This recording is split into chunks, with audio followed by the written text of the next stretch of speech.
The whole crashing the car thing, that may not have never happened. It was a story that was started, and I was so messed up that night that I don't even know what happened. And I still haven't got any answers about that. So that story could be completely made up. I don't know.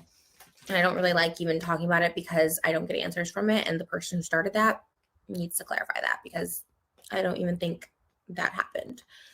Flashback.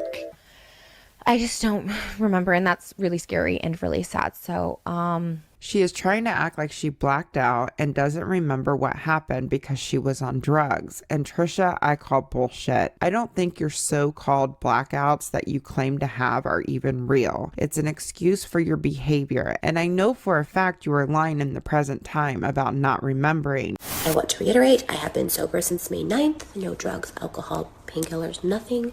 But the fact that someone like me could even fucking be in that position to take meth and almost overdose is fucking scary. And the fact that I vividly remember both nights so clearly, like I knew I was fucked out of my mind, but I remember every detail of both nights so clearly. The night of my birthday party, I came home from my party and I did meth. And the craziest part is the last time I was on meth, I actually thought so clearly. And I won't say that I thought, okay, backtrack. I didn't think clearly. I should say that I wasn't thinking clearly, but I can remember clearly, which is crazy because I was fucked and I knew all my actions were fucked, but I wasn't thinking, but I remember it all very clearly. So that's interesting. I don't know. Like I said, I don't have expertise on being a meth or whatever, but it was interesting that I can remember both events vividly. It's really clear. So she specifically says she remembers each night she was high on meth so vividly. Nobody put out what happened that night outside of Trisha. Jason has not spoke publicly about Trisha since the breakup. The other lie that Trisha has told about this breakup is David made Jason break up with her. what is the craziest way you got a guy to break up with you? I'll go first.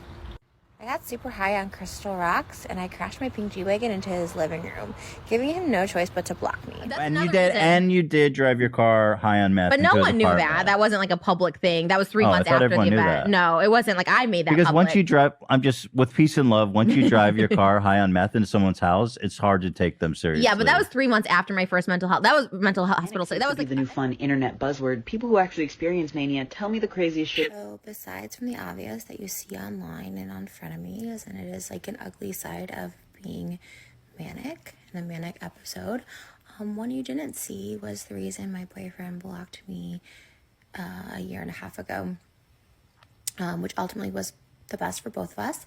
I got high on meth on my birthday, demanded he talk to me, and when he said he wasn't going to see me on my birthday and go to sleep, I drove over to his house super high, crashed into his house, banged on all the doors, jumped into his pool naked, kicked and screamed through every window of the house.